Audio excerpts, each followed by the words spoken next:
చందమామ కథలు. రాగి బిందె భూతం. సీతయ్య తాగుబోతు. ఉన్న పొలం ఇల్లు అమ్మేశాడు. సరైన వైద్యం లేక భార్య చనిపోయింది.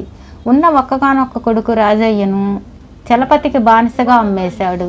ప్రతిఫలంగా చలపతి సీతయ్యకు రోజు తాకడానికి డబ్బులిచ్చేవాడు. ఒక రోజున సీతయ్య చనిపోయాడు. రాజయ్య తండ్రికి దహనకాండ జరిపించి చలపతి వద్దకు వెళ్ళి, అయ్యా, ఇంతకాలం తమరు చేసిన సాయం కలకాలం గుర్తుంచుకుంటాను. ఈ ఊళ్ళో మా అమ్మ చచ్చిపోయింది, మా అయ్య చెడిపోయాడు, నేను దిక్కులేని పక్షినయ్యాను. ఇక్కడ నేనుండలేను, ఎవరూ తెలియని చోటుకు పోయి గుట్టుగా బ్రతుకుతాను అన్నాడు. చలపతి వాడి మీద జాలి నటిస్తూ, నీ బాధ నాకు అర్థమయ్యింది, కానీ నా పరిస్థితి కూడా నువ్వు అర్థం చేసుకో. తాగుడు పేరు చెప్పి మీ నాన్నకున్న ఆస్తంతా ఖర్చు అయిపోయింది. ఆ తర్వాత మీ నాన్న తాగుడు ఖర్చు నేను భరించాను. ఆ తర్వాత నాకెంత ఖర్చు అయిందో నువ్వు ఊహించలేవా అన్నాడు. అయితే నేనేం చేయాలి అన్నాడు రాజయ్య. మీ నాన్న సీతయ్య నిన్ను నాకు బానిసగా అమ్మేశాడు. అయినా నేను నిన్ను బానిసగా చూడను. 2 పూటలా తిండి పెడతాను. ఇంట్లో పనులన్నీ చెయ్యి, లేదా నేను చెప్పిన 3 పనులు చేసి శాశ్వతంగా స్వేచ్ఛను పొందు అన్నాడు చలపతి. రాజయ్య ఆ పనులేమిటో చెప్పమని అడిగాడు. ఊరి చివర కొండ ప్రాంతం. చలపతికి 4 ఎకరాల మెట్ట పొలం ఉన్నది. దాన్ని ఎవరూ కొనరు. అందులో పంటలు పండవు. రాజయ్య ఆ పొలాన్ని సాగు చేయటం మొదటి పని. పంటలు పండని పొలాన్ని నేనెలా సాగు చేయగలను? ఈ పని చెప్పటం మీకు న్యాయం కాదు అన్నాడు రాజయ్య. ఒళ్ళొంచి కష్టపడితే ఎలాంటి భూమినైనా సాగు చేయవచ్చు. అంత కష్టపడటం ఎవరికీ ఇష్టం లేదు. నువ్వు స్వేచ్ఛ కావాలనుకుంటే కష్టపడు, బలవంతమేమీ లేదు, అంతా నీ ఇష్టం అన్నాడు చలపతి. సరేనని రాజయ్య కొన్నాళ్ల పాటు ఆ మెట్ట పొలంలో కష్టపడి పనిచేశాడు. ఒక రోజున వాడు తవ్వుతూ ఉంటే ఒకచోట కంగుమని చప్పుడైంది. అదేమిటా అని వాడు మరి కాస్త లోతుకు తవ్వి చూస్తే అక్కడ ఒక రాగి బిందె దొరికింది. దాని మూత తీయగానే అందులోంచి పెద్ద పొగ వచ్చింది. చూస్తుండగానే ఆ పొగ భూతంగా మారి, నీకేం కావాలో చెప్పు, నీ కోరిక తీరుస్తాను అన్నది. రాజయ్య ఆశ్చర్యపడి, ఎవరు నువ్వు? నా కోరిక తీర్చాల్సిన అవసరం నీకేమిటి అన్నాడు. నేను రాగిబిందె భూతాన్ని. ఈ రాగిబిందెకు అద్భుతమైన శక్తులున్నాయి. ఆ శక్తులతో మంచివారికి సహాయపడటం నా ధర్మం అన్నది ఆ భూతం. నేను మంచివాడినని నీకెలా తెలిసింది అని అడిగాడు రాజయ్య మరింత ఆశ్చర్యపోతూ. ఈ రాగి బిందెకు అద్భుత శక్తులు ఉన్నాయని ముందే చెప్పాను కదా. మంచి బిందెను తాకగానే నన్ను అది ప్రేరేపిస్తుంది అన్నది రాగి బిందె భూతం. అసలు నీవి రాగి బిందెలో ఎలా ప్రవేశించావు అని అడిగాడు రాజయ్య. ఆ గొడవంతా నీకెందుకు, నువ్వు చక్కగా నా సాయం పొంది సుఖపడవచ్చు కదా అన్నది రాగి బిందె భూతం. రాజయ్య ఒక్క క్షణం ఆలోచించి, అయితే విను, నేనొక బానిసను. స్వేచ్ఛను పొందాలని అష్ట కష్టాలు పడుతున్నాను. నీవి రాగబిందెకు బానిసవని నాకు అనుమానంగా ఉంది. నా కష్టాలు తీర్చడానికి మరొక బానిసను కష్టపెట్టడం నాకేమాత్రం ఇష్టం లేదు అన్నాడు రాజయ్య. నువ్వు నిజంగా చాలా మంచివాడివి. నీకు నా కథ చెబుతాను విను అంటూ భూతం చెప్పడం మొదలుపెట్టింది. ఒకప్పుడు శీతలపురంలో దుర్జయుడనే వ్యాపారి ఉండేవాడు. వాడు పరమ దుష్టుడు, స్వార్థపరుడు. అన్నదమ్ముల ఆస్తులన్నీ కాజేసి వాళ్లను ఇంట్లో నుంచి తరిమేశాడు. నమ్మిన ప్రాణ స్నేహితుడు గోపీనాథుణ్ణి కూడా దారుణంగా మోసం చేసి కట్టుబట్టలతో సాగనంపారు. గోపీనాథుడు అడవికి పోయి తపస్సు చేసి దివ్యశక్తులు సంపాదించి తిరిగి వచ్చి దుర్జయుడిని కలుసుకొని, నువ్వు చాలా పాపాలు చేశావు, వాటి నుంచి విముక్తి పొందే మార్గం చెబుతాను. అందుకు ముందుగా నీ సర్వస్వాన్ని పేదలకు దానం చెయ్యి అన్నాడు. దుర్జయుడు సరేనని గోపీనాథుడికి చెప్పాడు.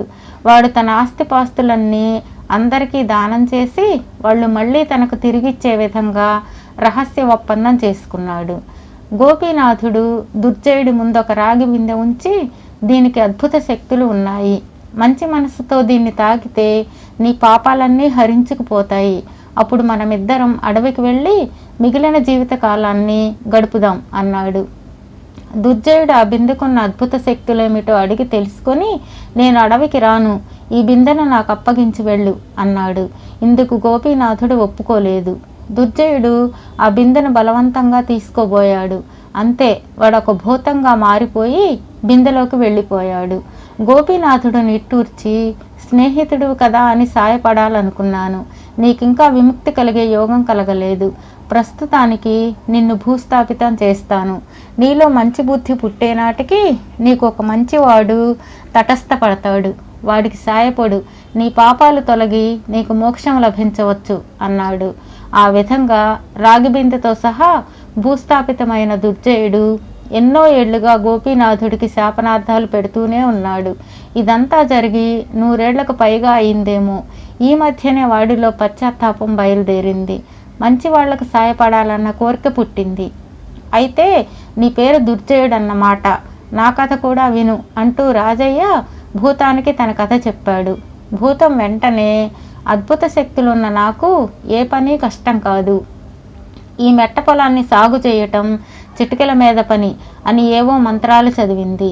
కాసేపటికి ఆ పొలం కంకులు దిగిన వరి మొక్కలతో నిండిపోయింది. ఇప్పుడు నేనేం చేయాలి అన్నాడు రాజయ్య. నా గురించి నీ యజమానికి చెప్పకు. నేను ఈ రాగి బిందెలో ఇక్కడే ఉంటాను. నువ్వు వెళ్ళి నీ యజమానికి కావలసిన మిగతా 2 పనులు అడిగి తెలుసుకో అన్నది భూతం. రాజయ్య చలపతి వద్దకు వెళ్ళి తన పొలం సాగు చేశానని, అప్పుడే ధాన్యం కంకులు వేశాయని చెప్పాడు. ఇది విన్న చలపతి ఆశ్చర్యపోయి ఆ విడ్డూరం చూడాలని పొలానికి బయలుదేరాడు. చలపతితో పాటు ఆయన కూతురు శారద కూడా వచ్చింది. ఇద్దరూ పొలం చేరి పంట చూసి విస్తుపోయారు. ఇక నాకు ఆ 2వ పనేమిటో చెప్పండి అని అడిగాడు రాజయ్య. నువ్వు సామాన్యుడువు కావు, నీకేవో అద్భుత శక్తులున్నాయి, లేకుంటే ఇది సాధ్యం కాదు అంటూ చలపతి తన పై మీది కండువాను నేల మీద పరిచి దీని నిండా కాసుల వర్షం కురిపించు అన్నాడు. రాజయ్య రాగి బిందె భూతాన్ని కలవాలనుకుంటుండగానే ఆ కండువా నిండా బంగారు కాసులు కురిశాయి. చలపతి ఆశ్చర్యానికి అంతులేదు. ఇక నీ 3వ పని చెప్పండి అన్నాడు రాజయ్య. చలపతి ఏదో అనేలోగా శారద చటుక్కున నువ్వు నన్ను పెళ్లి చేసుకో అని అడిగింది. అందుకు నేను సిద్ధమే, కానీ ముందు నాకు స్వేచ్ఛ కావాలి అంటూ రాజయ్య చలపతి వంక చూశాడు. చలపతి వాడి వంక తీవ్రంగా చూసి, ఏవో 4 గారడి చిట్కాలు నేర్చినంత మాత్రాన నాకు అల్లుడివి కావాలనుకుంటున్నావా? మర్చిపోకు, నువ్వు నాకు బానిసవు. అభం శుభం తెలియని నా కూతురు మాటలు లెక్కలోకి రావు. నువ్వు చేయాల్సిన 3వ పని నేనే చెప్పాలి అన్నాడు. సరే, తమరే చెప్పండి అన్నాడు రాజయ్య నెమ్మదిగా. నన్ను కలకాలం ఇదే విధంగా సేవించుకోగలిగే బానిస నాకు కావాలి. అది నువ్వైనా సరే, లేక అలాంటి బానిసను వేరెవరినైనా ఏర్పాటు చేసినా సరే అన్నాడు చలపతి వెంటనే. ఆ మాటలు వింటూనే చలపతి చాలా జిత్తులు మారి అని, తనకిక బానిసత్వం నుంచి విముక్తి లేదని రాజయ్య అనుకొని నిరాశపడిపోయాడు. అయితే అంతలో వాడి బుర్రలో ఏదో తళుక్కున మెరిసింది. వాడు చలపతితో, అయ్యా, మీకు ఒక బానిస కావాలి. మీకు ప్రాణమున్న ఈ చలపతి శరీరానికి, అంతే కదూ అన్నాడు. అవును అన్నాడు చలపతి. అలాగే జరుగుతుంది. మీకు వేరే బానిసను ఏర్పాటు చేస్తే నాకు స్వేచ్ఛనివ్వాలి. శారదను నాకిచ్చి పెళ్లి చేయాలి, సరేనా అని అడిగాడు రాజయ్య. సరే అన్నాడు చలపతి. అప్పుడే తనకు వాడితో పెళ్లి కుదిరిపోయినట్లుగా సిగ్గుపడి శారద అక్కడి నుంచి ఇంటికి పారిపోయింది. రాజయ్య చలపతితో, తమరు ఒక క్షణం ఆగండి, నేను బానిసను ఏర్పాటు చేస్తాను అన్నాడు. చలపతి అక్కడే కూర్చొని వానగా కురిసిన బంగారు కాసులు లెక్క పెట్టుకోసాగాడు. రాజయ్య రాగిబిందె భూతం వద్దకు వెళ్ళి జరిగింది చెప్పి, చలపతి పరమధూర్తుడు, ఆయనకు మనిషిగా బ్రతికే అధికారం లేదు.